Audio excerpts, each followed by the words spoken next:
Assalamualaikum semua. Hari ni saya nak kongsikanlah cara saya buat asam pedas ikan ketuka. Okey, jom kita tengok caranya. Ni rupa ikan ketuka. Ikan ketuka ni biasanya lah kalau di tempat saya famous sangat kalau bulan puasa gini deh. Tapi ikan ketuka ni biasanya orang akan bakar. Tapi hari ni saya tak saya bakar. Jadi saya nak buat ikan ketuka ni masuk asam pedas. Lepas tu tempat saya pula dia panggil ikan tuka. Ni kita nak buat asam pedas deh. Kita ada bahan kisar dia, bawang merah, bawang putih, lengkuas, halia, kunyit hidup. Lepas tu 1 genggam cili kering. Kita masuk ke air, lepas tu kita akan kisar bahan-bahan kita ni. Ni kita nak panaskan dululah sedikit minyak. Tapi kalau nak numis ni jangan sedikit sangatlah minyak deh.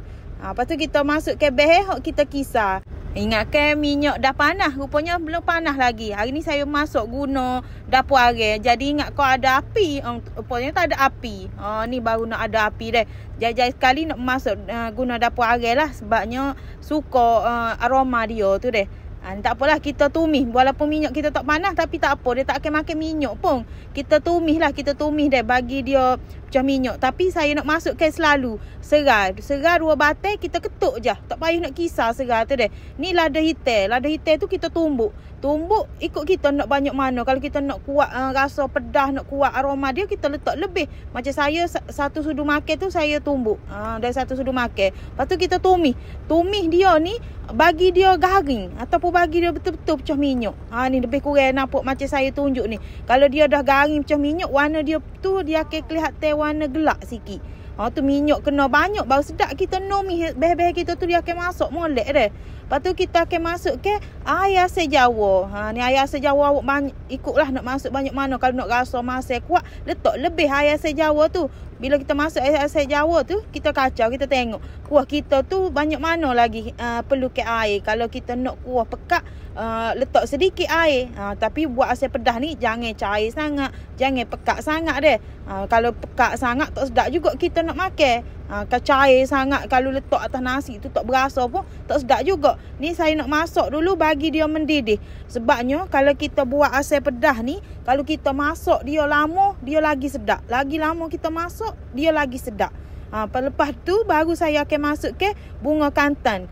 Ni kita ada juga daun kesung. Daun kesung pun kecuk dah ni. Banyak hari dah duduk dalam peti. Biasa daun kesung ni saya tanam. Tapi tempat saya ni dia banjir. Bila banjir kat matilah dah daun kesung tu.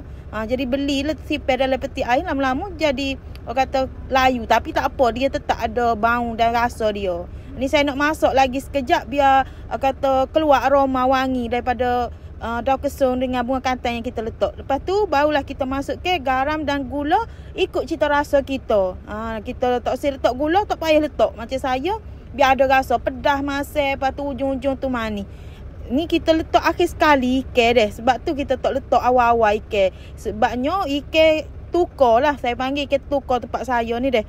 Dia lembut isi dia. Sebab tu kita masuk ke ikan tuka kita ni akhir sekali. Dah letak garam, gula secukup rasa kita tu, barulah kita letak. Sebabnya kalau letak awal-awal memang hacur, memang tak ada rupa ikan dah. Sebab tu ikan tuka ni banyak ke orang tak buat gulai dah. Orang akan buat jenis bakar-bakar gitulah. Tapi saya nak cari lain ni, nak rasa lain. Jadi saya buat asam pedas. Jangan tukar dah ikan tukar dengan ikan pari tu, dia tak sama. Dia lain dah. Tapi bentuk dia tu kiranya anak beranak daripada spesies yang sama lah. Satu lagi nak bagi tahu awak, macam ikan tukar kita ni awak kerak 2 je. Tak payah nak kerak banyak. Sebabnya kita takut dia hacur dah. Lepas tu bila kita masuk ke ikan tu, jangan nak selalu kacau. Sebabnya dia lembut sangat-sangat isi dia. Ni saya bila saya masuk ke ikan, saya biarkan dia ikan tu dia masak gitu je. Perlahan-lahan dengan api yang perlahan lah. Asam pedas ikan tuka kita ni sudah pun masak. Memang sangat sedap aroma dia. Sangat-sangat sedap. Ni boleh tengok deh kuah dia kita buat ni. Tak ada kata cair sangat, tak ada pekat sangat. Sedang-sedang elok lah orang kata deh. Ni hasil dia. Lepas tu kalau nak sedap lagi, awak jangan makan selalu. Awak biar dulu kata 2-3 jam. Dan boleh lah kalau kita masak tengah hari. Kalau kita nak makan waktu berbuka tu, panas sekejap, lagi sedap asam pedas kita ni. Lagi kau, lagi kik, lagi rasa dia deh. Yang mana belum masuk lagi tu, boleh dah slow-slow masuk dapur ni deh. Alah petai dah kita ni. Bolehlah masuk-masuk untuk keluarga berbuka.